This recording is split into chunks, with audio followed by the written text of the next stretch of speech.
দাদা নমস্কাৰ নমস্কাৰ।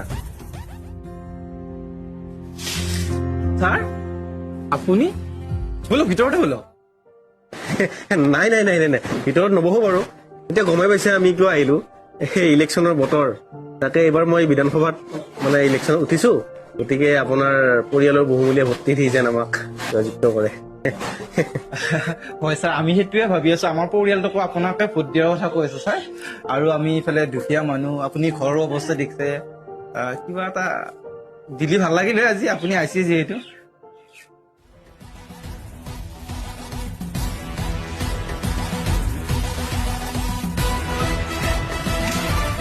ধন্যবাদ ছাৰ, ধন্যবাদ।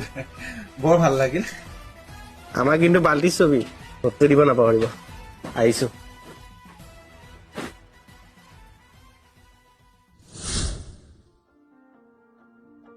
শুনছা, মই MLA ছাৰক লগ ধৰি আহো ৰ। আমাৰ বোলে ঘৰটো আহিছি, ছাৰে কিবা সোনকালে আগবঢ়াব পাৰে নেকি কামটো জানি আহো। হ'ব দে ছাৰ, সোমাব পাৰনে? আস্কৰীয়া প্ৰজেক্টটো এইবাৰ এইটো বোলে কৰিব লাগিব। কি আছিলে? ছাৰ, মই আপোনাৰ ওচৰত অহাৰ কাৰণটো হ'ল আপুনি মোৰ ঘৰটো দেখাই পাইছে। দয়া কৰি যাতে ছাৰ এইবাৰ মোৰ চৰকাৰী ঘৰটো আপুনি পাৱনি কৰি দিয়ে যেন আৰু ছাৰ, সেইটোৱে মোৰ অনুৰোধ আৰু ছাৰ।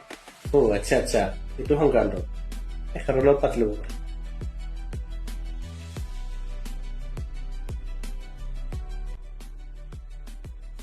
আপোনাৰ বাৰু ঘৰটো হ'ব, কিন্তু ডাঙৰ খৰচ এটা। তাৰ কিমান দিব লাগিব? টকা 5,000।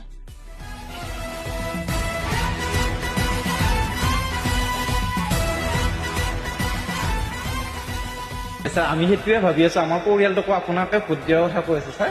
আৰু আমি ইফালে দুখীয়া মানুহ, আপুনি ঘৰৰ অৱস্থা দেখিছে। কিবা এটা দিলি ভাল লাগিলে আজি আপুনি আহিছে যিহেতু।